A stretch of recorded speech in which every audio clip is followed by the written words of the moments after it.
క్రీస్తునందు ప్రియ బిడ్డలందరికీ యూట్యూబ్ ద్వారా వీక్షిస్తున్న మీ అందరికీ ప్రభు పేరట ప్రైజ్ ద లార్డ్. మరి యొక్క ప్రభుదినాన్ని దేవుడు మనకిచ్చినందుకు మీతో కొన్ని విషయాలు దేవుని వాక్యం నుండి పంచుకోవడానికి, మనమందరము కలిసి దేవుని వాక్యాన్ని ధ్యానించడానికి దేవుడిచ్చిన ఈ యొక్క తరుణాన్ని బట్టి ఆయనకి కృతజ్ఞతాస్తుతులు చెల్లించుకుంటున్నాను. రండి, దేవుని యొక్క సహాయాన్ని కోరుకుందాం. పరిశుద్ధమైన ప్రభువా, మరొక దినాన్ని మా జీవితాల్లో మీరు ఈవిగా దయచేసినందుకు మీకు స్తోత్రాలు. ప్రభువా, నా యొక్క హృదయ ధ్యానము, నోటి మాట మీకు అంగీకారంగా ఉండునట్లు సహాయం దయచేయమని, నన్ను మీ యొక్క సిలువ చాటున మరుగుపరుచుకొని మీ యొక్క కుమారుని మహిమపరచమని నా ప్రభు నా రక్షకుడైన యేసు నామమున అడిగి వేడుకొంచున్నాను తండ్రి, ఆమెన్. ప్రియ బిడ్డలారా, ఈరోజు మనము చూసుకోబోయే వాక్యము రోమీయులకు రాసిన పత్రిక 10వ అధ్యాయము 9వ వచనము. రోమా 10:9. యేసు ప్రభు అని నీ నోటితో ఒప్పుకొని దేవుడు మృతులలో నుండి ఆయనను లేపెనని నీ హృదయమందు విశ్వసించిన ఎడల నీవు రక్షింపబడుదువు. మరొకసారి, యేసు ప్రభు అని నీ నోటితో ఒప్పుకొని దేవుడు మృతులలో నుండి ఆయనను లేపెనని నీ హృదయమందు విశ్వసించిన ఎడల నీవు రక్షింపబడుదువు. ఇక్కడ మనము రెండు విషయాలని చూస్తాం. ఎప్పుడు రక్షింపబడతామంట? హృదయమందు దేవుని విశ్వసించాలంట, నోటితో ఒప్పుకోవాలంట. హృదయమందు విశ్వసించాలి, నోటితో ఒప్పుకోవాలి. ఈ రెండు జరిగినప్పుడు మనము రక్షింపబడతాము అని పౌలు భక్తుడు చెప్తున్నాడు. హృదయమందు ఏమని విశ్వసించాలి? యేసు ప్రభువుని తండ్రి అయిన దేవుడు మృతులలో నుండి లేపెను అని మనము హృదయంలో విశ్వసించాలి అంటున్నాడు. నోటితో ఏమని ఒప్పుకోవాలి అంటే యేసు ప్రభువు అని నోటితో ఒప్పుకోవాలి అని అంటున్నాడు. ఈ రెండు జరిగినప్పుడు మనము రక్షింపబడతాము అంటున్నాడు. రక్షింపబడతాము అనే ఆ యొక్క పదము ప్రెజెంట్ కంటిన్యూస్ పదముగా ఉంది. రక్షింపబడ్డారు అని అనట్లేదు, కానీ మీరు రక్షింపబడతారు అంటున్నాడు. You will be saved. అయితే యేసు ప్రభు వారు శిలువ మీద చనిపోయినప్పుడు మనం ఆల్రెడీ రక్షింపబడ్డాం కదండి, మరలా ఇక్కడ రక్షింపబడతాము అని చెప్తున్నాడు. ఏంటి అంటే సమాప్తమాయను అని యేసు ప్రభు శిలువ మీద డిక్లేర్ చేసినప్పుడు నిజమే, మన పాపము మన శాపము ఆ యొక్క శిలువ మీద ఇట్ ఈస్ నెయిల్డ్, సమాప్తమైంది. అంటే పాపానికి మన మీద ఏలుబడి లేకుండానట్లు ఆయన ఆ యొక్క పాపం యొక్క ముళ్ళును విరిచేశాడు. అది మనము క్రిందటి భాగంలో చూసుకున్నాం కొన్ని వారాల క్రితం. అయితే మరి ఇప్పుడు మరలా రక్షింపబడడం ఏంటి? దేని నుండి రక్షింపబడాలి అంటే పాపము నుండి. శోధనలు వచ్చినప్పుడు మన యొక్క శారీర ఇచ్ఛల నుండి, ఎందుకంటే మనం ఇంకా కూడా శరీరంలో జీవిస్తున్నాం, ఇహలోకంలో ఉన్నాము.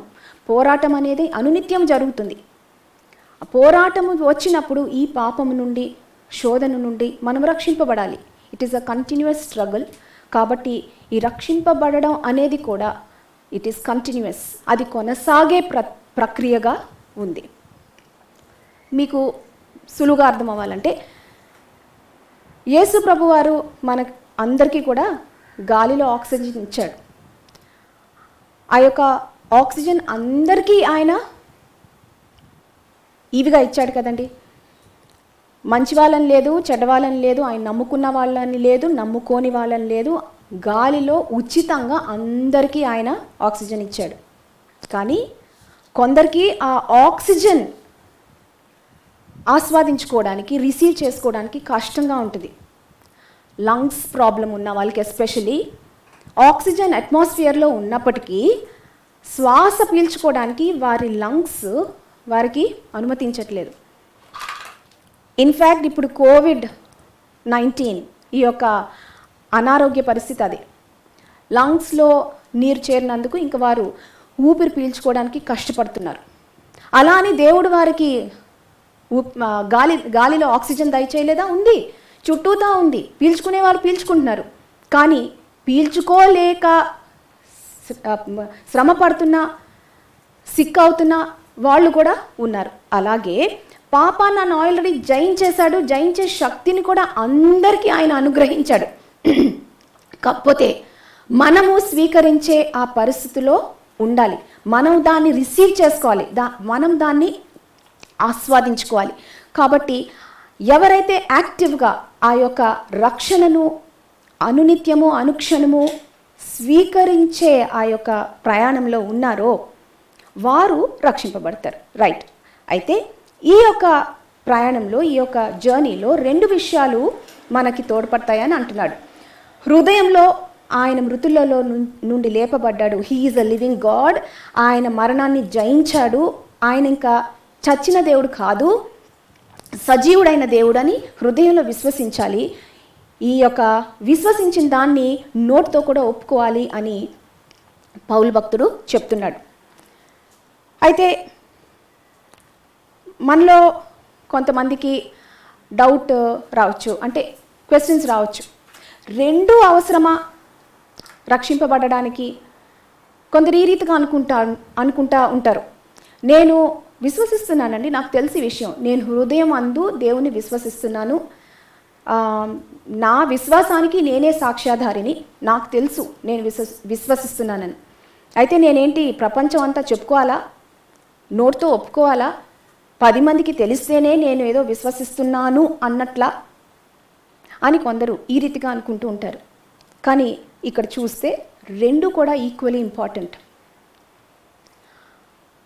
నోటితో ఒప్పుకోవడం అనేది రక్షణకి కారణం కాకపోయిందంటే అక్కడ పరిశుద్ధాత్మ దేవుడు ఆ యొక్క వచనాన్ని అక్కడ పెట్టడు.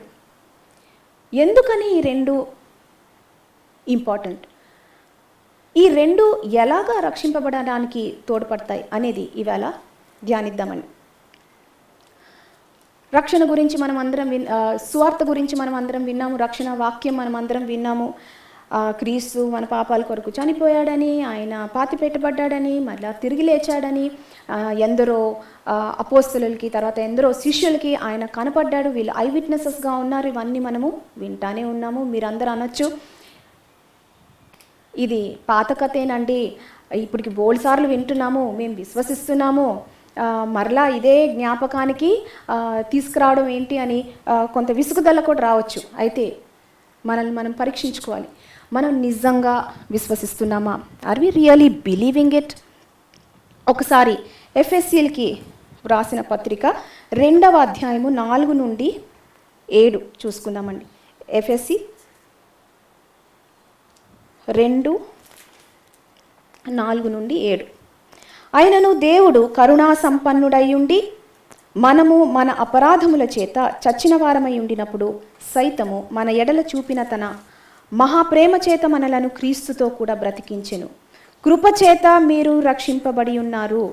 క్రీస్తు యేసునందు ఆయన మనకు చేసిన ఉపకారము ద్వారా అత్యధికమైన తన కృపా మహదైశ్వర్యమును రాబో యుగములలో కనుపరచు నిమిత్తము క్రీస్తు యేసునందు మనలను ఆయనతో కూడా లేపి పరలోకమందు ఆయనతో కూడా కూర్చుండబెట్టెను. What a beautiful verse. ఆయన యొక్క గొప్ప ప్రేమ గురించి, ఆయన యొక్క మహదైశ్వర్యం గురించి, ఆయన యొక్క అత్యధికమైన కృప గురించి పౌలు మాట్లాడుతున్నాడండి. అపోస్తలుడైన పౌలు మాట్లాడుతున్నాడు. ఆ తర్వాత ఏమంటున్నాడంటే, క్రీస్తు యేసునందు మనలను ఆయనతో కూడా లేపి, హృదయం అందు ఏం విశ్వసించాలి? ఆయనను మృతులలో నుండి లేపాడు అని విశ్వసించాలి. దాంతోపాటు ఏమని విశ్వసించాలి? ఆయనతో పాటు మనల్ని కూడా మృతులలో నుండి లేపాడు అని విశ్వసించాలని ఇక్కడ చెప్తున్నాడు.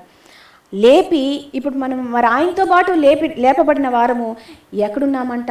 ఆయనతో కూడానే ఉన్నాం. ఇప్పుడు ఆయన ఎక్కడున్నాడు? తండ్రి యొక్క కుడి పార్శ్వమున ఉన్నాడు, పరలోకంలో ఉన్నాడు. యేసుక్రీస్తు పరలోకంలో ఉంటే ఆయన యొక్క పౌరసత్వము పరలోకం అయితే, ఆయన బిడ్డలుగా ఉన్న మనము, మన పౌరసత్వం ఏంటి? పరలోకం. We belong to heaven, our citizenship is heaven, we are heavenly. ఇది నమ్ముతున్నామా? నిజంగా హృదయం అందు విశ్వసిస్తున్నామా? We carry the citizenship of our father. Jessica జన్మించినప్పుడు అప్పటికి ఇంకా మా సిటిజన్షిప్కి మేము అప్లై చేయలేదు, సిటిజన్షిప్ ఇంకా రాలేదు. అప్పుడు హాస్పిటల్లో వాళ్ళు బర్త్ సర్ట్ ఇచ్చినప్పుడు the child holds the citizenship of the father అని రాశారు. అంటే యుఎస్లో కాదు, మనకి ఇక్కడ సింగపూర్లో. యుఎస్లో నువ్వు అక్కడ పుడితే నీకు ఆటోమేటిక్గా సిటిజన్షిప్ ఇస్తారు. సింగపూర్లో అలా కాదు. నీ తండ్రి యొక్క పౌరసత్వం ఏంటో నీ యొక్క పౌరసత్వం కూడా అదే. We hold the citizenship of our father. తెలుసండి, ఆఫ్ కోర్స్ తెలుసండి, మనం పరలోకానికి చెందిన వారమే అని మనం అనుకోవచ్చు. అయితే దీన్ని ఇంకొంచెం అర్థం చేసుకోవాలంటే, మనం సింగపూర్లో ఉన్న మనము చాలామంది సింగపూర్కి ఎందుకు వచ్చామంటే ఇక్కడ నిత్య నివాసంగా రాలేదు. మనము భారతీయులం, భారతదేశ పౌరులం. India is our country. మన పౌరసత్వం కూడా భారతదేశానికి చెందింది. బట్ ఇక్కడ ఎందుకుంటున్నామంటే కొంతకాలం సంపాదించుకొని తిరిగి ఇండియా వెళ్ళిపోయినప్పుడు బ్రతుకు కొంచెం బాగుంటుంది అనే ఉద్దేశంతో ఇక్కడ ఉన్నాం. అది వాస్తవం, దాని గురించి సిగ్గుపడాల్సిన అవసరం కూడా లేదు. అక్కడే కానీ పరిస్థితులు బాగుంటే మనం అక్కడే ఉండేవాళ్ళం. కానీ కొంచెం బెటర్ లైఫ్ కోసం ఇక్కడ వచ్చినాం. ఇప్పుడు పిఆర్ కానీ ఈపీస్ కానీ వర్క్ పర్మిట్ మీద ఉన్న వాళ్ళు కానీ ఎవరైనా సరే ఇక్కడ సిటిజన్షిప్ లేని వాళ్ళు, సిటిజన్స్ కాని వాళ్ళు ఇక్కడ లైఫ్ ఎలా బ్రతుకుతారంటే, ఎలా జీవిస్తామంటే, మనము ఇక్కడ గడిపే ప్రతి గడియ ఇండియాకి తిరిగి వెళ్ళిపోయిన తర్వాత ఇట్ షుడ్ హోల్డ్ వాల్యూ. అంటే ఇక్కడ సంపాదించే సంపాదన ఇండియాలో నాకు ప్రాఫిటబుల్గా ఉండాలి అన్న దాంతో పనిచేస్తాము. అదే ఉద్దేశంతో సంపాదిస్తాము, అదే విషయంతో ఇక్కడ ఖర్చు పెడతాము. We are so integrated with the thought of Indian citizenship. ఇక్కడ ఉంటున్నాం కానీ మన బ్రతికే బ్రతుకంతా కూడా అది ఇండియాలో మనకి బెనిఫిషియల్గా ఉండాలి.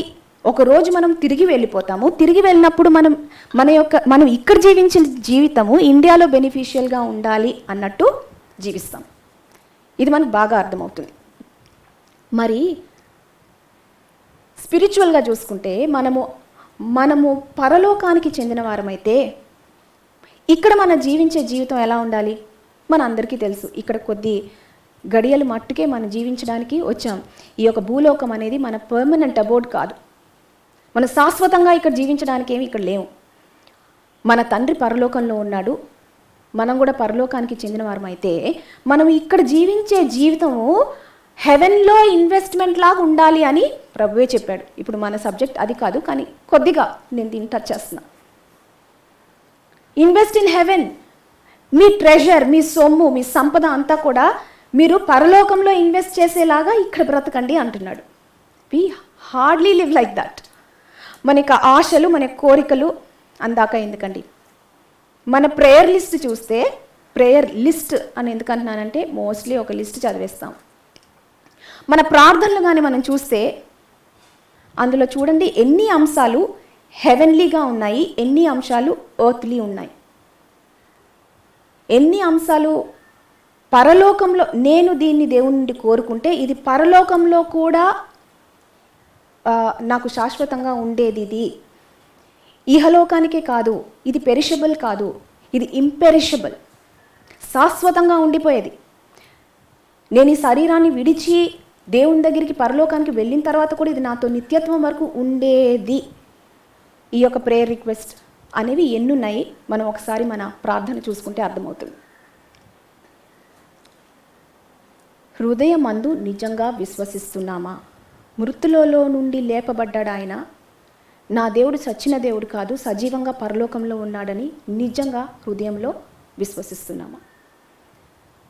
వినేస్తే జ్ఞానం సంపాదించుకుంటే విశ్వసిస్తున్నట్టు కాదండి.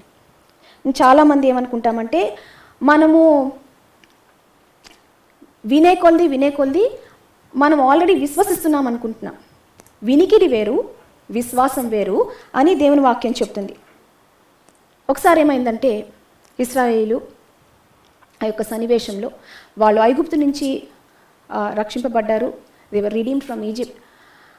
ఐగుప్తు నుంచి బయటకు వచ్చేసిన తర్వాత ఎడారి ప్రయాణం అంతా 40 సంవత్సరాలు ఎడారి ప్రయాణం అయిన తర్వాత వారు యెరికో పట్టణాన్ని జయించాలి. They should cross Jericho. అప్పుడు యెహోషువ 2 వేగిరి వారిని ఆ యొక్క యెరికో పట్టణాన్ని పంపించి మీరు కొంచెం వెళ్ళి స్పై చేసి రండి అన్నప్పుడు ఆ 2 వేగిరి వారు ఆ పట్టణపు గోడ, ఎందుకంటే అది చాలా హ్యాపెనింగ్ ప్లేస్, బిజినెస్ అంతా అక్కడే నడుస్తుంది కాబట్టి ఆ పట్టణపు గోడ దగ్గర ఒక వేశ్య గృహం ఉంది, రాహాబ్ అనే వేశ్య. వాళ్ళు అక్కడ వెళ్ళి బస చేశారు. మోస్ట్ ఆఫ్ ద ఇన్ఫర్మేషన్ వాళ్ళకి అక్కడి నుంచి దొరుకుతుంది అనే భావనతో. అప్పుడు రాహాబు వారితో మాట్లాడిన మాటలు మనం చూసుకుందామండి. యెహోషువ గ్రంథము 2:10-11. యెహోషువ 2వ అధ్యాయము 10-11. మీరు ఐగుప్తు దేశములో నుండి వచ్చినప్పుడు మీ ఎదుట యెహోవా ఎర్ర సముద్రపు నీరును ఎలాగూ ఆరిపోచేసెనో యొర్దాను తీరమునున్న అమోరీయుల 2 రాజులైన సీహోనుకును ఓగుకును మీరేమి చేసితిరో అనగా మీరు వారిని ఎలాగూ నిర్మూలము చేసితిరో ఆ సంగతి మేము వింటిమి. వారు ఆ సంగతులన్నీ విన్నారంట. అప్పుడు ఏమైంది? మేము వినినప్పుడు మా గుండెలు కరిగిపోయాను. అబ్బా, అది వాళ్ళ రియాక్షన్. మీ దేవుడైన యెహోవా పైన ఆకాశం అందును క్రింద భూమి అందును దేవుడే. మీ ఎదుట ఎట్టి మనుషులకైనను ధైర్యం ఏమాత్రము ఉండదు. ఎవరు విన్నారు? అందరూ విన్నారు. మేము అని తను అంటుంది, నేను అనలేదు. మేము అంటే యెరికో పట్టణస్థులందరూ అని, అంటే రాజుతో సహా ఆ రాజ్యంలో ఉన్న చిన్నవాని వరకు. ఈ ఇశ్రాయేలీయుల జనాంగం అంట, వాళ్ళు ఏంటో కానీ వారి దేవుడు యెహోవా దేవుడు అంట. ఆ దేవుడు మనకి కంటికి కనబడ్డు, మనకంటే రాజులు కనిపిస్తారు. ఆకాశం అందు భూమి అందు వారితోనే ఉంటున్నాడు, వారితో సంచరిస్తున్నాడు. సముద్రం దగ్గరికి వచ్చేటప్పటికి సముద్రము ఆరిన నేలగా ఆరిపోయింది. వాళ్ళు ఠీవిగా నడుచుకుంటా వచ్చేసారు. ఆ తర్వాత అమోరీయుల రాజులు అసలు వాళ్ళని ఎవ్వరూ కూడా ఓడించలేరు. అలాంటిది సీహోనును ఓగును వారు తుత్తునీలుగా ఓడించేశారు. అమ్మో, ఇప్పుడు మన దాకా వచ్చేసారు, రానే వచ్చేసారు. మన హృదయాల్లో ఇంకా ధైర్యం ఏమాత్రమూ లేదు. వారి దేవుడు వారి పక్షాన ఉన్నంత వరకు జయము వారిదే అని ఎవరు విన్నారు? యెరికో పట్టణస్థులు విన్నారు. వారిలో భయం కూడా కలిగింది. అయితే ఎవరు రక్షింపబడ్డారు తెలుసా? ఆ యెరికో పట్టణాన్ని ఇశ్రాయేలీయులు దాడి చేసినప్పుడు ఆ పట్టణంలో ఉన్న అందరూ, పురుషులేమి స్త్రీలేమి పిల్ల జల్ల అందరూ కూడా నశింపబడ్డారు. ఎవ్రీబడి ఎక్సెప్ట్ రాహాబు కుటుంబం తప్పించి. ఎందుకు? రాహాబు వినడమే కాకుండా తను విశ్వసించడము అనేది ఎలా చూపించిందంటే ఒక క్రియ ద్వారా చూపించింది. ఏమనింది? ఏం చేసింది? వాళ్ళతో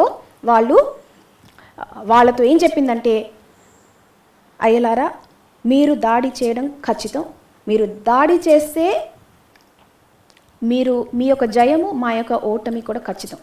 మేమందరం ఇంకా ప్రాణాలతో మిగలం. కానీ నన్ను రక్షించండి, నన్ను జ్ఞాపకం చేసుకోండి బ్రతిమాలుకుంది.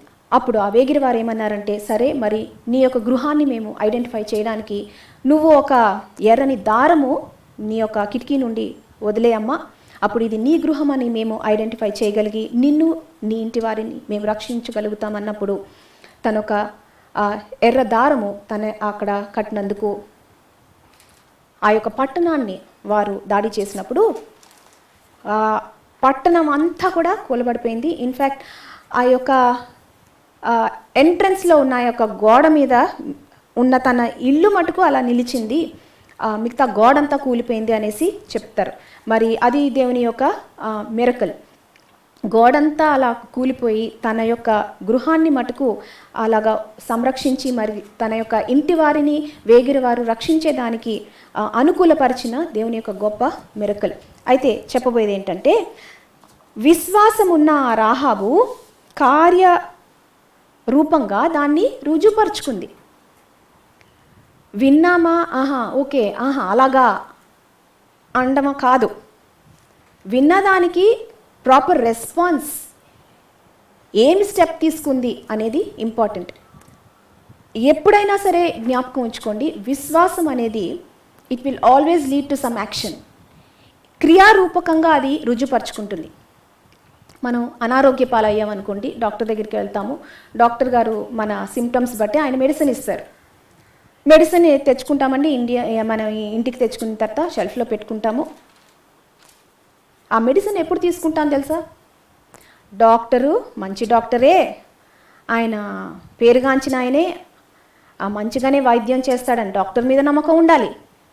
ఈ మెడిసిన్ తీసుకుంటే నా అనారోగ్యము పోతుంది, నేను స్వస్థతను పొందుతాను అని మెడిసిన్ మీద నమ్మకం ఉండాలి. అప్పుడు ఏం చేస్తావంటే ఆ బాటిల్ని షెల్ఫ్లో నుంచి తీసి దాన్ని పుచ్చుకుంటావు. అప్పుడు విశ్వాసం ఉన్నట్టు. ఎవరి మీద? డాక్టర్ మీద, మెడిసిన్ మీద. ఆ మెడిసిన్ నువ్వు తీసుకోలేదు, పుచ్చుకోలేదు అంటే ఈదర్ డాక్టర్ మీద డౌట్, మెడిసిన్ మీద డౌట్, లేకపోతే అసలు నీకు అది యూజే కాదు అని నువ్వు మనసులో అనుకున్నావు కాబట్టి దాన్ని నువ్వు పుచ్చుకోలేదు. విశ్వాసం ఉంటే it will always lead to action.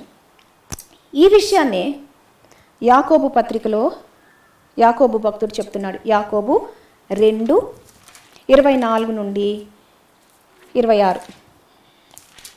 యాకోబు 2:24 నుండి 26. మనుష్యుడు విశ్వాస మూలమున మాత్రము కాక క్రియల మూలమునను నీతిమంతుడని ఎంచబడునని మీరు దీని వలన గ్రహించితిరి. అటువలనే రాహాబను వేశ్య కూడా దూతలను చేర్చుకొని వేరొక మార్గమున వారిని వెలుపలికి పంపివేసినప్పుడు క్రియల మూలముగా నీతిమంతురాలని ఎంచబడెను కదా. ప్రాణము లేని శరీరము ఏలాగ మృతమో క్రియలు లేని విశ్వాసమును మృతము. ఏమంటున్నాడండి? ఎప్పుడు కూడా విశ్వాసం అనేది రూపకముగా అది రుజుపడుతుంది అని చెప్తున్నాడు. ఇంకొక సన్నివేశాన్ని చూసుకుందామండి. ఇశ్రాయేలీయులు ఆ ఎడారి ప్రయాణంలో జరుగుతుంది. ఇంకా ప్రామిస్ ల్యాండ్కి వారు ఎంటర్ అవ్వాలి, కనానులోకి వారు ఎంటర్ అవ్వాలి. కాదేష్ బర్నియా అనే ప్రదేశానికి వచ్చినప్పుడు ఏమైందంటే మోషే ఒక 12 మంది వేగిరి వారిని పంపిస్తాడు. ఒకసారి వెళ్ళి చూసిరండి, మనకి వాగ్దానం చేయబడిన దేశము ఎలా ఉంది ఏంటి, దాన్ని బట్టి మనం బ్యాటిల్ ప్లాన్ని కూడా మనము ఆలోచించుకోవచ్చు, వెళ్ళి అసలు చూడండి ఏ రకంగా ఉంది అని పంపిస్తే ఆ 12 మందిలో 10 మంది తిరిగి వచ్చి ఇంపాసిబుల్, వారి ముందు మనం మిడతల్లాగా ఉన్నాము, వారిని అసలు మనం ఎదుర్కొనే ప్రసక్తే లేదు అని వారు నిరుత్సాహం చెందడమే కాకుండా ఇశ్రాయేలు ఆల్మోస్ట్ 2.4 మిలియన్ పీపుల్ అప్రాక్సిమేట్గా ఉంటారు, అందరినీ కూడా వాళ్ళు నీరసపరిచారు. అయితే 2 మాత్రమే, యెహోషువ, కాలేబు మాత్రమే విశ్వసించారు. ఈ యొక్క దీని గురించి పౌలు 1 కొరింథీ 10వ అధ్యాయము 1 నుండి 5లో మాట్లాడుతున్నాడు. 1 కొరింథీ 10:1 నుండి 5. సహోదరులారా, ఈ సంగతి మీకు తెలియకుండుట నాకు ఇష్టం లేదు. అదేదనగా మన పితరులందరూ మేఘము క్రింద నుండిరి, వారందరూ సముద్రములో నడిచిపోయిరి, అందరూ మోషేను బట్టి మేఘములో సముద్రములోను బాప్తిస్మము పొందిరి, అందరూ ఆత్మ సంబంధమైన ఒకే ఆహారము భుజించిరి, అందరూ ఆత్మ సంబంధమైన ఒకే పానీయమును పానము చేసిరి. ఏలయనగా తమ్ముడు వెంబడించిన ఆత్మ సంబంధమైన బండలోనిది త్రాగిరి, ఆ బండ క్రీస్తే. అయితే వారిలో ఎక్కువ మంది దేవునికి ఇష్టలుగా ఉండకపోయిరి గనుక అరణ్యములో సంహరింపబడిరి. 6. వారు ఆశించిన ప్రకారము మనము చెడ్డవాటిని ఆశించకుండానట్లు ఈ సంగతులు మనకు దృష్టాంత మూలంగా ఉన్నవి. అందరూ కూడా ఐగుప్తు నుంచి విడిపింపబడ్డారు, అందరూ కూడా ఆ మేఘములో ప్రయాణం చేశారు, అందరూ కూడా ఎర్ర సముద్రంలో బాప్తిస్మం పొందారు, అందరూ కూడా ఆత్మీయమైన ఒకే ఆహారము మన్నా, ఆ మన్నా క్రీస్తే భుజించారు, అందరూ ఆ ఒక్క బండలో నుంచే త్రాగారు, ఆ బండ క్రీస్తే. 1 బ్యాప్టిజం, 1 రిడెంప్షన్, 1 బ్యాప్టిజం, 1 కమ్యూనియన్ అన్నీ జరిగాయండి. కానీ వాగ్దాన దేశము చేరలేకపోయారు. దేవునికి ఇష్టలుగా లేరు అని దేవుని వాక్యం చెప్తుంది. 2 మటుకే వెళ్ళారంట. వారి యొక్క జనాభా ఇంచుమించుగా ఎంతమంది అని చూసుకుంటే, మనము మోషే సెన్సస్ తీసుకున్నప్పుడు యుద్ధంలో పాల్గొనగలిగే పురుషులు 6 లక్షల చేంజ్. యుద్ధంలో పాల్గొనగలిగే అంటే మనం రఫ్గా between the age of 20 and 60, ఒక 20 నుండి 60 పురుషులు అని అనుకోవచ్చు. మరి స్త్రీలు పిల్లలు వాళ్ళని లెక్కేసుకుంటే ×4 వేసుకుందాం, అప్రాక్సిమేట్లీ అలా వేసుకున్న ఇంచుమించుగా 2.4 మిలియన్ ఉంటారు. 2.4 మిలియన్లో 2 యెహోషువ, కాలేబు 2 అండి ప్రవేశించారు. మిగతా వాళ్ళందరూ అరణ్యంలోనే రాలిపోయారు. విడిపింపబడలేదా? విడిపింపబడ్డారు, బాప్టిజం పొందారు, బలలో పాల్గొంటున్నారు. ఇవన్నీ కూడా జరుగుతున్నాయని పౌలు చెప్తున్నాడు. కానీ వారి విశ్వాసము వారిని తుదముట్టించలేదు. It was not enough to lead them to the destined place. ఎందుకని వాళ్ళు చేరలేకపోయారు అనేది హెబ్రీ 3:19 ఉంది. హెబ్రీ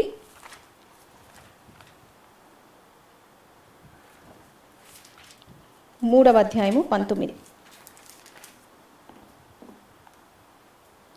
కాగా అవిశ్వాసము చేతనే వారు ప్రవేశింపలేకపోయిరని గ్రహించుచున్నాము. హెబ్రీ 4:2. వారికి ప్రకటింపబడినట్లు మనకును సువార్త ప్రకటింపబడిను, కానీ వారు వినిన వారితో విశ్వాసము గలవారై కలిసి ఉండలేదు గనుక విన్న వాక్యము వారికి నిష్ప్రయోజనమై అయినది. ఏంటంటండి? అవిశ్వాసము చేత వారు చేరలేకపోయారు. అన్బిలీఫ్. వారైతే ఎన్ని విషయాలు విన్నారు. వినడం కాదు, కన్నులారా వాళ్ళు చూశారు. ఆ అరణ్యంలో రాలిపోయిన మనుషులు, వారికి జరిగిన విషయాలు ఇంకా అసలు ఎవరికి జరగలేదండి. అంత బ్లెస్డ్ పీపుల్ వాళ్ళు. Still they could not enter because of their unbelief అని కింద చెప్తున్నాడు. వారికి ప్రకటింపబడినట్లే మనకి ప్రకటింపబడింది. మనం కూడా విన్నాము, కానీ వినిన విషయాలను, ఆ యొక్క విశ్వాసము పుట్టించే ఆ విషయాలను హృదయంలో భద్రపరుచుకునేదానికి ఎవరైతే ఈ సేమ్ ఫెయిత్ షేర్ చేస్తున్నారో, ఎవరైతే ఇటు విశ్వాసం కలిగి ఉన్నారో వారితో కలిపి వారు ఉండనందుకు ఏమైపోయిందంట? వారి యొక్క సొంత విశ్వాసం కోల్పోయారు. అది వారికి నిష్ప్రయోజనం అయిపోయింది. ఏం నిష్ప్రయోజనం అయింది? ఏ సువార్త అయితే విన్నారో అది వారికి ఇంకా నిష్ప్రయోజనమైంది. అయితే అందుకోసమే పౌలు భక్తుడు అంటున్నాడు 2 కొరింథీ 13:5. 2 కొరింథీ 13:5. టెస్ట్ యువర్ ఫెయిత్, విశ్వాసాన్ని పరీక్షించుకోండి అంటాడు. రండి చూద్దాము. 2 కొరింథీ 13:5. మీరు విశ్వాసము గలవారై ఉన్నారో లేదో మిమ్మును మీరే శోధించుకొని చూచుకొనుడి, మిమ్మును మీరే పరీక్షించుకొనుడి. మీరు భ్రష్టులు కాని ఎడల యేసుక్రీస్తు మీలో ఉన్నాడని మిమ్మును గూర్చి మీరే ఎరుగరా. ఏమంటున్నాడంటే, విశ్వాసం ఉందో లేదో పరీక్షించుకోవడం మనకి మేలు. పరిశోధించుకుందాం, పరీక్షించుకుందాం. ఎప్పటికప్పుడు మన యొక్క విశ్వాసము ఉందా లేదా, ఎలా ఉంది, ఫెయిత్ లెవెల్స్ ఎలా ఉన్నాయని పరీక్షించుకోవడము మనకు శ్రేయకరం అని అంటున్నాడు. మీరు భ్రష్టులు కాకపోతే, నిజంగా దేవుని యొక్క ఆత్మ మీలో పనిచేస్తుంటే, మృతులలో నుండి ఆయన లేచాడు కాబట్టి నేను కూడా జీవిస్తున్నాను, ఆయన నాలో జీవిస్తున్నాడు అని మీరు హృదయంలో విశ్వసిస్తుంటే మీకు తెలిసిపోద్ది. ఆయన మీ అందు ఉన్నాడని మీకే తెలిసిపోద్ది, మీరు గ్రహించగలుగుతారు. ఆ గ్రహింపు లేకపోతే చచ్చినోడికి వాడు బ్రతుకుతున్నాడని ఇక తెలియదు. బ్రతికేవాడికే, సజీవంగా ఉన్నవాడికే వాడు సజీవంగా ఉన్నాడు, ఊపిరి పీల్చుకుంటున్నాడని తెలుస్తుంది. సచ్చిన వాడికి చచ్చాడు, ఊపిరి పీల్చుకుంటున్నానా లేదా అనే గ్రాహ్యం ఎలాగుంటుంది, చచ్చిపోయాడు. అది అంటున్నాడు. మీరు జీవిస్తుంటే మీకు తెలుస్తుంది మీరు జీవిస్తున్నట్టు. అసలు విశ్వాసానికి మన విశ్వాసాన్ని మనము పరీక్షించుకుంటున్నామా? ఫ్లైట్ టేక్ ఆఫ్ అవ్వకముందు ఆ క్రూ అంతా కూడా, ground crew, in flight crew అంతా కూడా, అందరూ కూడా స్టాఫ్ ఆ ఫ్లైట్ని చెక్ చేస్తారు, చాలా క్షుణ్ణంగా చెక్ చేస్తారు. గ్రౌండ్ బేస్లో ఉన్న వాళ్ళు కూడా ఫ్యూయల్ ఎంత ఉంది, సరిపోద్దా, ఆ తర్వాత మిగతా ఎక్విప్మెంట్, పైలట్, కో పైలట్ వెళ్ళి ఎక్విప్మెంట్ అంతా కరెక్ట్గా ఉందా, చాలా పెద్ద చెక్ లిస్ట్ ఉంటుంది. వాళ్ళు ఆ చెక్ లిస్ట్లో ఏ ఒక్క విషయంలో ఫెయిల్ అయినా మన ప్రాణాలు ఆకాశం నుండి పై ఆకాశంకి వెళ్ళిపోతాయి. ఏమని చెక్ చేస్తారు? ఫ్యూయల్ టేక్ ఆఫ్ వరకు ఓకే అని చెక్ చేయరండి. డెస్టినేషన్లో అది ల్యాండ్ అయ్యేంతవరకు ఫ్యూయల్ సరిపోద్దా, మనకున్న లాజిస్టిక్స్ అన్నీ కూడా ఈ ఫ్లైట్ టేక్ ఆఫ్ వరకే కాదు, టేక్ ఆఫ్ ప్రయాణం అంతయు తర్వాత డెస్టినేషన్లో ల్యాండ్ అయ్యేంతవరకు సరిపోద్దా. మరి మన విశ్వాసం కూడా మనం ఆ రీతిగా పరీక్షించుకోవాలి. రక్షణ పొందాను ఒకానొక నాడు, అబ్బా అయిపోయిందండి, పరలోకంలో ఎంట్రీ దొరికేసిన, టికెట్ కన్ఫర్మ్. నో, ఇది కాదు. టేక్ ఆఫ్ వరకే కాదు కదా, ల్యాండ్ అయ్యేంత వరకు, డెస్టినేషన్ వరకు భద్రంగా కాపాడుకోవాలి. అదేంటండి, ఒకసారి రక్షింపబడితే మన రక్షణ కోల్పోతామా? యేసు ప్రభు నిన్ను వదులుకోడు. కానీ ఆయనను వదులుకోవాలని నువ్వు భ్రష్టుడివై మిడ్వేలో ఆయనని వదిలేస్తే ఆయన నీకు స్వేచ్ఛనిచ్చాడు కాబట్టి he will leave it your free will. ఏ స్వేచ్ఛతో అయితే ఆయనని అంగీకారం చేయాలని ఆయన కోరుకున్నాడో అదే స్వేచ్ఛ నీకు లైఫ్ లాంగ్ ఇస్తాడు. అది కొనసాగాలంటే ఆ విశ్వాసము మనలో ఉందా? సరి అయిన విశ్వాసము మనము కలిగి ఉన్నామా? మన అంతం ఎవరండి? క్రీస్తు. మన అంతం, hour destiny is Christ. Heaven is nothing without Christ. కాబట్టి మన అంతము క్రీస్తు అయితే ఆ క్రీస్తు యొద్దకు మనల్ని నడిపించేదిగా విశ్వాసం ఉందా అనేది మనము పరీక్షించుకోవాలి. అయితే విశ్వాసము క్రియారూపకంగా ప్రాక్టికల్గా ఉందా లేదా అనే విషయము మనకి ఇంకొంచెం అర్థమయ్యేలాగా, మన కాంటెక్స్లో ఈరోజు జనరేషన్కి అర్థమయ్యేలాగా యాకోబు 2వ పత్రిక 14-16 ఒక ఎగ్జాంపుల్ ఇస్తున్నాడు చూడండి. యాకోబు పత్రిక 2వ అధ్యాయము 14-16. నా సహోదరులారా, క్రియలు లేనప్పుడు ఎవడైనను తనకు విశ్వాసము కలదని చెప్పిన ఎడల ఏమి ప్రయోజనము? అట్టి విశ్వాసము అతనిని రక్షింపగలదా? సహోదరి అయినను దిగంబరులై ఆనాటికి భోజనము లేకయున్నప్పుడు మీలో ఎవడైనను శరీరమునకు కావలసిన వాటికి ఇయ్యక సమాధానముగా వెళ్ళుడి, చలి కాచుకొనుడి, తృప్తి పొందుడి అని చెప్పిన ఎడల ఏమి ప్రయోజనము? ఇక్కడ ప్రాక్టికల్ ఫెయిత్ గురించి మాట్లాడుతున్నాడు, క్రియారూపకమైన విశ్వాసం గురించి మాట్లాడుతున్నాడు. ఏమంటున్నాడంటే, మనలో ఫర్ ఎగ్జాంపుల్ ఎవరన్నా అత్యవసరతలో ఉన్నారు, వారికి కట్టుకోవడానికి బట్ట లేదు, ఈ పూటకి కూడా వారికి ఒక్క పూటకి కూడా వారికి ఆహారం లేని పరిస్థితిలో ఉన్నప్పుడు వాళ్ళు చూసి, ఆ సహోదరుడా నీ కొరకు ప్రేయర్ చేస్తాను బ్రదరు, ప్రేయర్ చేస్తాను సిస్టర్, టేక్ కేర్ అండి, దేవుడు చూసుకుంటాడండి అని సొల్లు కబుర్లు, ఉత్తితి మాటలు చెప్పి నువ్వు క్రియారూపకంగా సహాయం చేయకపోతే ఏమి ప్రయోజనము అంటున్నాడు. ఇప్పుడు యేసుప్రభు మృతులలో నుంచి లేచాడు అనేదానికి ఈ క్రియారూపకమైన విశ్వాసము అంటే, నా తోటి సహోదరుడు లేమిలో ఉన్నాడు, అత్యంత సహాయం కావాల్సిన పరిస్థితిలో ఉన్నాడు, నేను ఆయనకి సహాయం చేయడానికి ఎలా తోడ్పడుతుంది? How does believe that God raised from the dead help me to help my brother in need? ఇప్పుడు ఆ సహోదరునికి మనం ప్రాక్టికల్గా హెల్ప్ చేయాలంటే మనకున్నది ఆయనతో షేర్ చేసుకోవాలి, ఆవిడతో షేర్ చేసుకోవాలి. మనకున్నది ఆ సహోదరుతో షేర్ చేసుకున్నప్పుడు నాకేదో కొదువైపోద్ది అనే భయం ఇంకా మనం భయపడక్కర్లేదు. లేకపోతే రేపుడికి ఉంటుందో లేదో, ఇప్పుడు ఇవాళ ఇచ్చేస్తే రేపు నాకు ఉంటుందా లేదా, నా పిల్లలకు ఉంటుందా లేదా అని భయపడక్కర్లేదు. ఎందుకు? అరే మన దేవుడు మృతులలో నుంచి లేపబడ్డాడు, మరణాన్నే జయించిన దేవుడు నీకు ఒక పూట ఆహారం పెట్టలేడా? ఈ జ్ఞాపకము మనకి తోటి విశ్వాసులకు, తోటి మనుషులకి హెల్ప్ చేయడానికి పనిచేస్తుంది అంటున్నాడు ప్రాక్టికల్గా. ఈవేళ నా ఆహారం దయచేసిన ప్రభు, ఈవేళ నాకు బట్ట దయచేసిన ప్రభు, ఈవేళ నా అవసరాలు చూసుకున్న ప్రభు రేపు కూడా నా అవసరాలు చూసుకుంటాడు. సచ్చిన దేవుడు అనుకోండి, చెవులుండి వినలేక కళ్ళుండి చూడలేనటువంటి దేవుడు కాదు మన దేవుడు. ప్రాణాన్నే పెట్టేసిన దేవుడు ఇట్లాంటి చిన్న చిన్నవి ఇవ్వలేడా?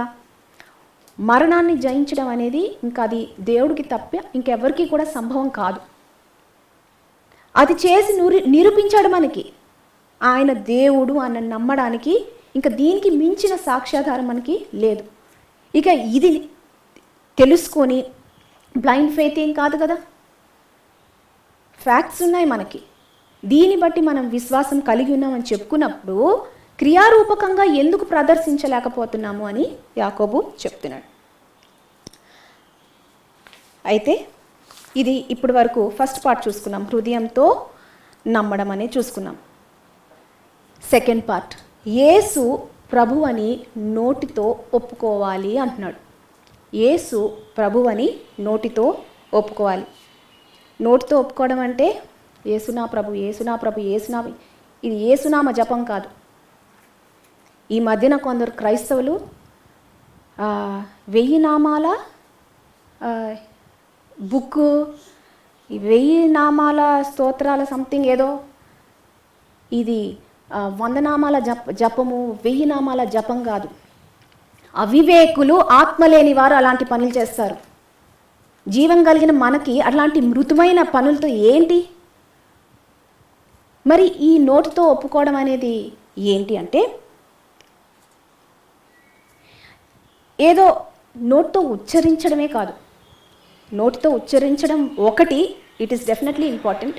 కానీ నోటితో యేసు ప్రభు నా ప్రభు అని ఒప్పుకున్నప్పుడు దానికి అనుగుణమైన క్యారెక్టర్, దానికి అనుగుణమైన జీవితం కూడా మనము జీవిస్తున్నామా? So it is a lot more than just నోటితో మనం ఉచ్చరించామా అనే దానికంటే చాలా ఎక్కువ. It is speaking of the life style of a Christian, of the being of a Christian. So హృదయంలో విశ్వసించింది నోటి ద్వారా పలుకుతూ జీవితంలో మనము అది ప్రదర్శిస్తున్నామా అనే దానికి ఈ యొక్క పదాలు సూచనగా ఉన్నాయి. అయితే ఒక విషయము మనం జాగ్రత్త పడాలండి. హృదయంలో విశ్వసించడం, నోటితో ఒప్పుకోవడం, రెండు కూడా నేను కలిగి ఉన్నాను అని మనం అనుకోవచ్చు. అయితే యాకోబు ఒక వార్నింగ్ ఇస్తున్నాడు. 2:19 భక్తుడైన యాకోబు అంటున్నాడు 2:19లో, దేవుడు ఒక్కడే అని నీవు నమ్ముచున్నావు, అలాగూ నమ్ముట మంచిదే, దయ్యములు కూడా నమ్మి వణుకుచున్నవి. ఆ దయ్యములు వణుకుతున్నాయండి అండి. దేవుని పట్ల మనకు వణుకే లేదు. అవైతే దేవుడు ఉన్నాడని నమ్ముతున్నాయి, వణుకుతున్నాయి.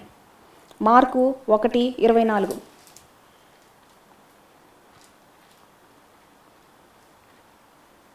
మార్కు సువార్త 1:24.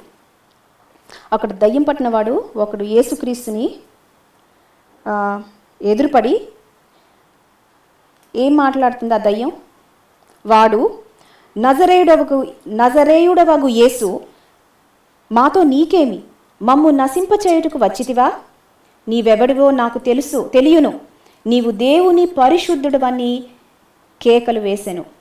అందుకు యేసు ఊరకుండుము, వాడిని విడిచిపోమ్మని దానిని గద్దింపే. ఏమని చెప్తున్నాడు ఆ దైవం? ఏం చెప్తున్నాడు? నీవెవరివో నాకు తెలుసు, నీవు దేవుని పరిశుద్ధుడివి.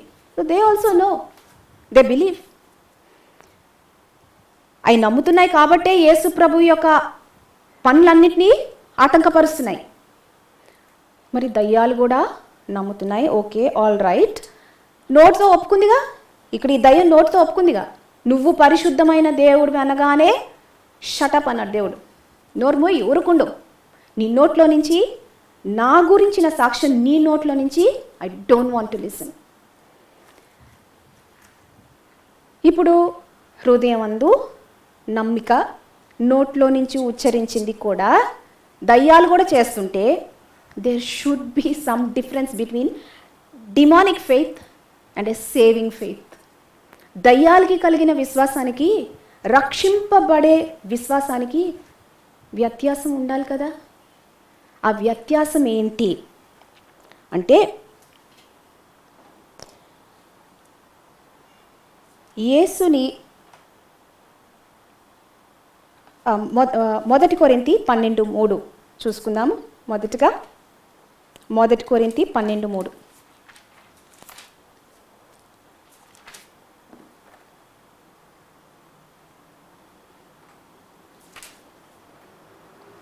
ఇందుచేత దేవుని ఆత్మ వలన మాట్లాడు వాడెవడును యేసు శాపగ్రస్తుడని చెప్పడనియు, పరిశుద్ధాత్మ వలన తప్ప ఎవడును యేసు ప్రభు అని చెప్పలేడనియు నేను మీకు తెలియజేయుచున్నాను.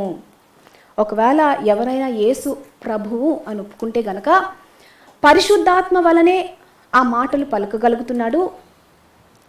పరిశుద్ధాత్మ లేనిదే ఆ మాటలు ఎవరు ఉచ్చరింపలేరు. అంటే మనము బోస్ట్ చేసుకోక్కర్లేదు, నేను ప్రభువుని ప్రభు అని ఒప్పుకున్నాను అని. ఎందుకంటే అది పరిశుద్ధాత్మ దేవుని వరం. He enabled us to say this.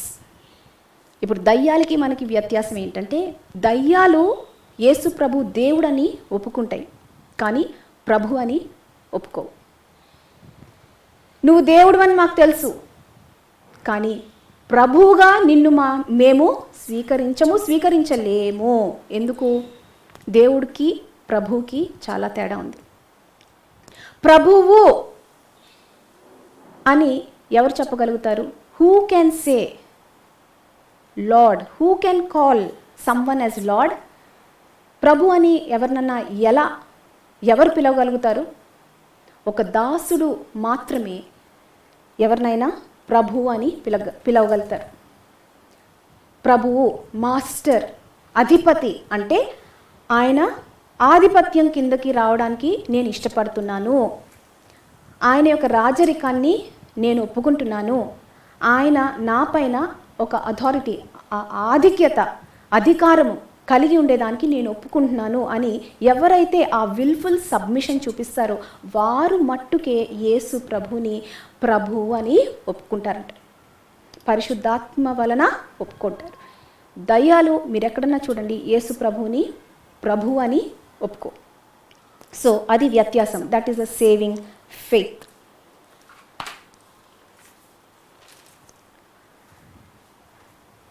దీన్ని ఇంకొంచెం మనం అర్థం చేసుకోవాలంటే, నోటితో ప్రభు అని ఒప్పుకోమంటున్నాడు.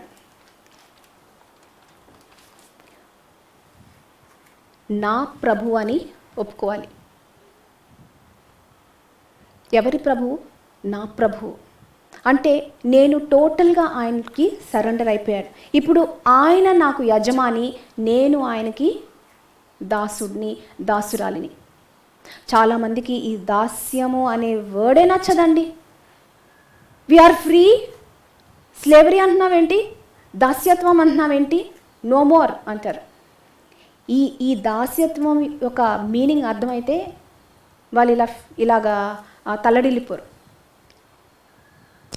ఇంతకు ముందు కూడా దాసులుగానే ఉన్నాం. ఏ మనుషుడు కూడా ఫ్రీగా పుట్టలేదు, ఫ్రీగా లేడు. సింగపూర్లో ఈ మధ్యన అదో కొత్త రకమైన మతం స్టార్ట్ అయింది. వాళ్ళని అడిగితే మీరు ఎవరిని వెంబడిస్తున్నారు, ఎవరిని నమ్ముకుంటారంటే వీఆర్ ఫ్రీ థింకర్స్ అంటారు. అంటే we are free to think anything. ఏ రోతైనా మేము ఆలోచించడానికి, నమ్మడానికి మేము ఫ్రీ అన్నమాట. వీఆర్ ఫ్రీ థింకర్స్ అని. అయితే ఆ ఫ్రీ థింకర్స్ కూడా they are bound by their thinking అనేసి వాళ్ళకి తెలియదు, అది వేరే విషయం. కానీ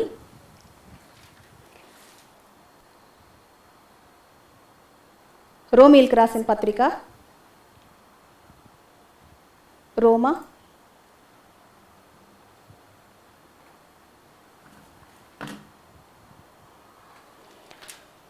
6:16-17. రోమా 6:16-17.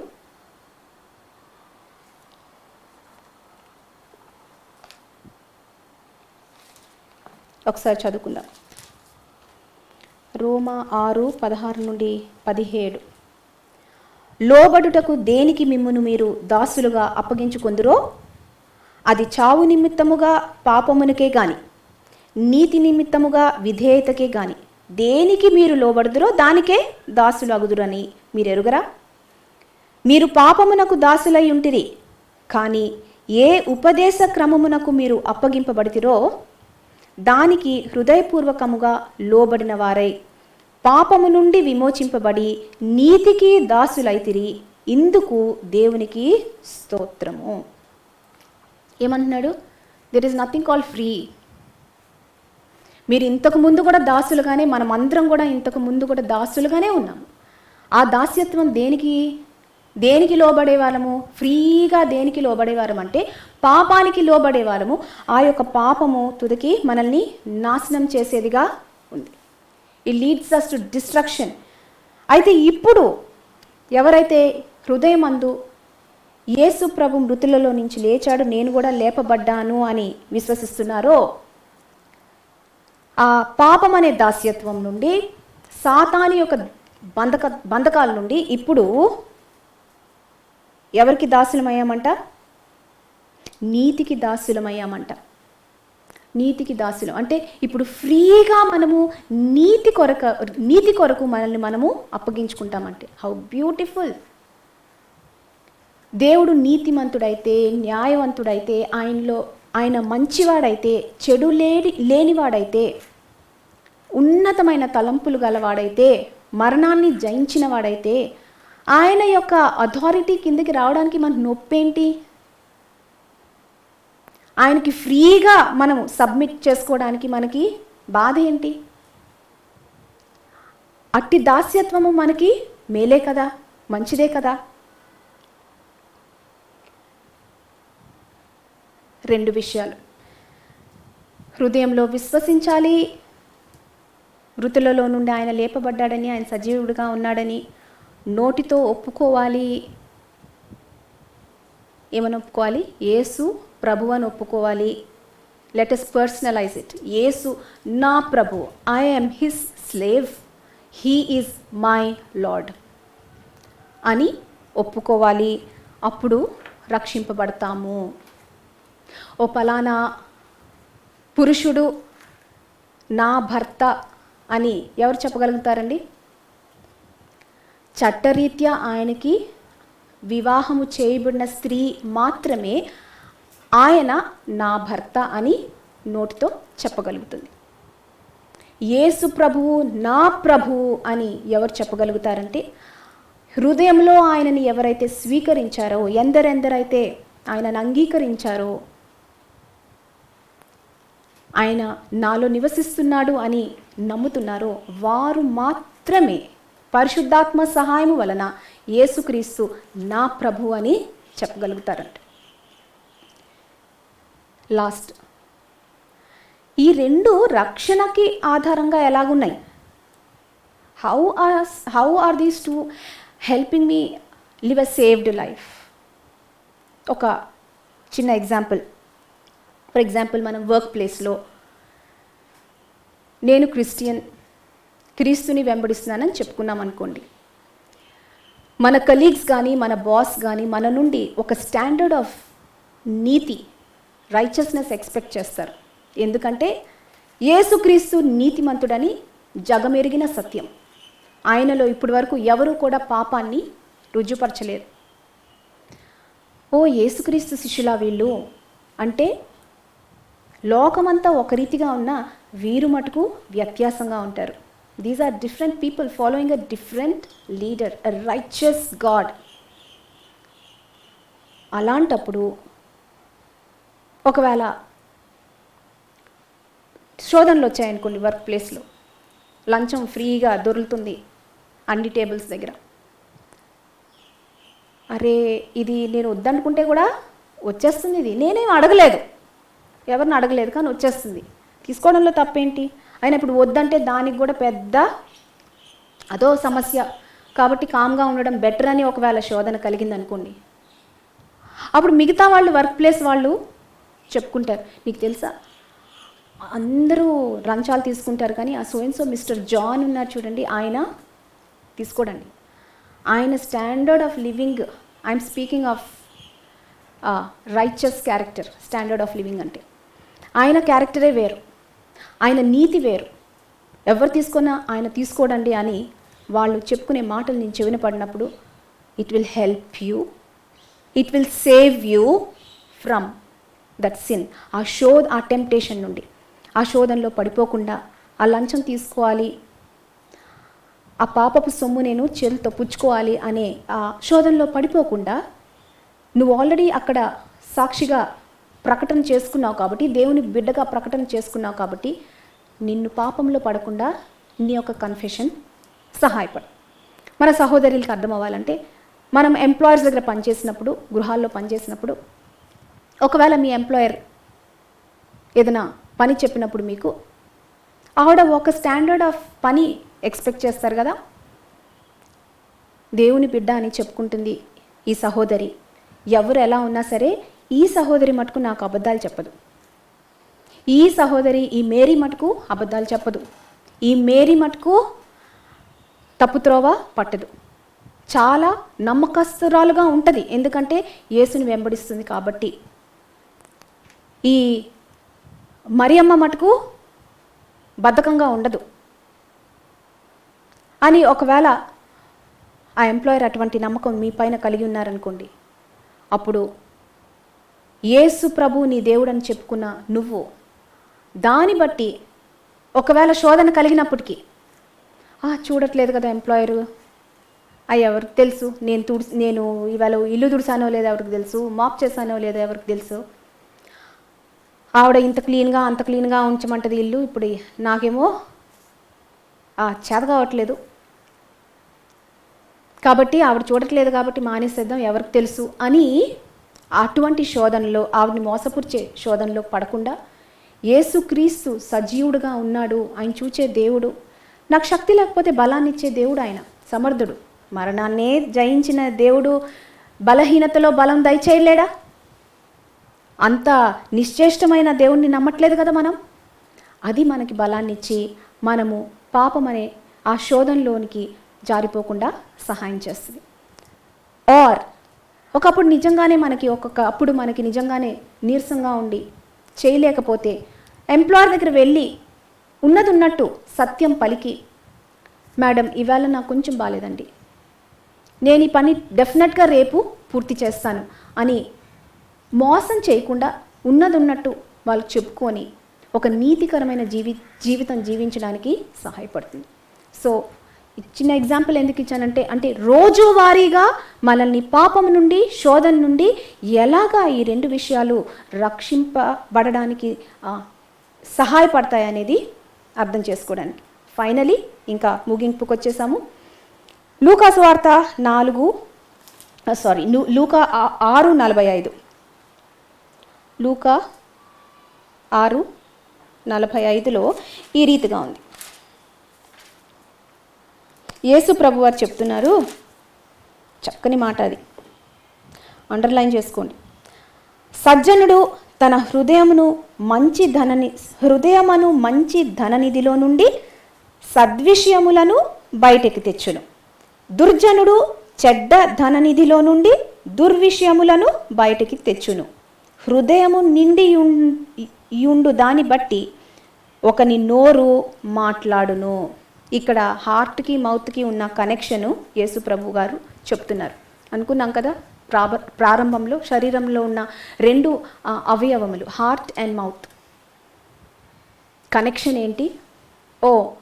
చాలా గంభీరమైన స్ట్రాంగ్ కనెక్షన్ అంటున్నాడు ప్రభు. ఏంటంట? హృదయం నిండిన కొలది నోరు మాట్లాడుతుంది. ఎస్కేప్ మెకానిజం లేదు. నీ హృదయంలో ఏముందనేది నోటి ద్వారా ఎప్పుడోకప్పుడు బయటపడుతుంది.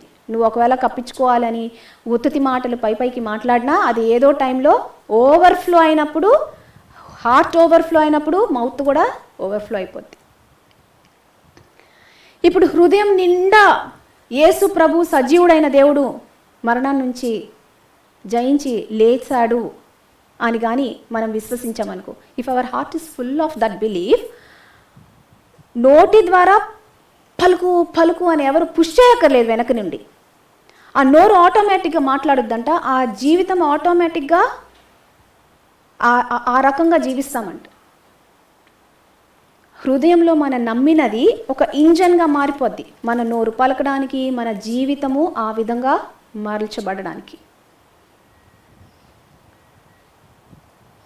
ప్రశ్న ఏంటంటే, మన నోరు ఎందుకు పలకలేకపోతుంది, ఎందుకని ఒప్పుకోలేకపోతుంది, ఎందుకని సీక్రెట్ క్రిస్టియానిటీ మెయింటైన్ చేయాలని అనుకుంటుంది, ఎందుకని చర్చ్లో ఒక ఫేస్, ఇంట్లో ఒక ఫేస్, వర్క్ ప్లేస్లో ఒక ఫేస్ చూపించాలని అనుకుంటుంది, నోరు పలు చోట్ల పలు రకాలుగా మాట్లాడాలని ఎందుకు కోరుకుంటుంది? అది దేనికి సాదృశ్యంగా ఉంది? నోరు మాట్లాడలేకపోతుంటే వెళ్ళి హృదయాన్ని పరీక్షించుకో అంటున్నాడు. Test your faith. హృదయంలో ఎక్కడో తేడాగా ఉంది. హృదయంలో తేడా లేకుండా కరెక్ట్గా ఉంటే కనుక నోరు కూడా ఆ రీతిగానే మాట్లాడుతుంది. మరి హృదయము నోరు కూడా రెండు ఆయనతో నిండి ఉంటే గనుక అది మనకి రక్షణాధారం అవుతుంది అని దేవుడు మనకి ఈ రీతిగా బయలుపరిచాడు. రండి ప్రార్థించుకుందాం. పరిశుద్ధమైన ప్రభువా, ప్రేమ కలిగిన తండ్రి, మీ యొక్క వాక్యం ద్వారా నాతోనూ మాతోనూ మీరు మాట్లాడినందుకు మీకు స్తోత్రాలు. ప్రభువా, హృదయంలో జస్ట్ వినడమే కాకుండా ప్రభువా, అది ఆ యొక్క విశ్వాసాన్ని మేము భద్రపరచుకొని పరీక్షించుకొని క్రియారూపకంగా అది మారులాగున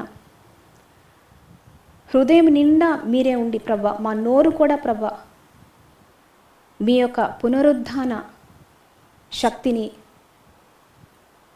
ప్రచురం చేసేలాగా, మా జీవితాలు కూడా మేము నోటితో మాట్లాడేది జీవితపు విధానము దానికి సాక్ష్యాధారంగా ఉన్నట్లు హృదయము, నోరు, మా జీవితము, మా క్యారెక్టర్ అన్నీ కూడా క్రీస్తు యందు పర్ఫెక్ట్ సింక్రోనైజేషన్లో ఉండులాగున, తద్వారా ప్రభా మీరు మహిమ పొంది మేము మేలు రక్షణ పొందులాగున సహాయం దయచేయమని నా ప్రభువు నా రక్షకుడని యేసు నామమున అడిగి వేడుకొంచున్నాను తండ్రి. Amen. Amen. Praise the lord.